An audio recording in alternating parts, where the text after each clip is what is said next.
আসসালামু আলাইকুম। হিন্দুবাদের প্রতি নমস্কার, অন্য অন্য জাতির প্রতি রইল আন্তরিক ধন্যবাদ। এবং যারা দেশ ও দেশের বাইরে থেকে আমাকে কমেন্ট করেছেন যে গুরুজি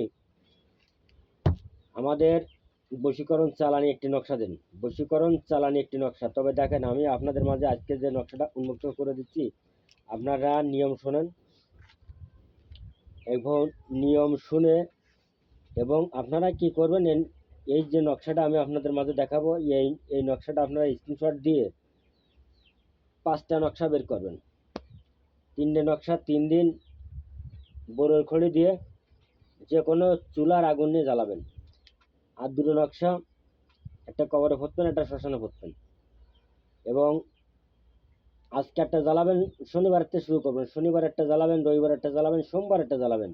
তাহলে 3 দিনে 3টে শেষ হয়ে গেল এবং 7 দিনের দিনে মক্কেল চালান হয়ে যাবে। এবং 7 দিনের দিন মক্কেল চালানি হয়ে যাওয়ার পরে দেখবেন যে আপনার আপনার স্বামী, আপনার স্ত্রী বা আপনার ছেলে, আপনার মেয়ে আপনার কাছে এসে হাজির হয়ে গেছে। এবং আমার ভিডিওটা যদি ভালো লাগে বেশি বেশি করে লাইক করবেন, শেয়ার করবেন, কমেন্ট করবেন। নকশাটা দেখেন,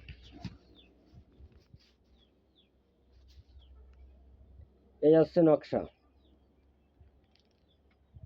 যে আপনি বলবেন যে গুরুজি ভুল ভাল দিলেন কেন? না, এই দেখেন, নকশাটি সাদা কাগজে অঙ্কন করিবে, চুলার আগুনে নিক্ষেপ করিবে। এভাবে তিনটি নকশা 3 দিন চুলার আগুনে জ্বালাবে।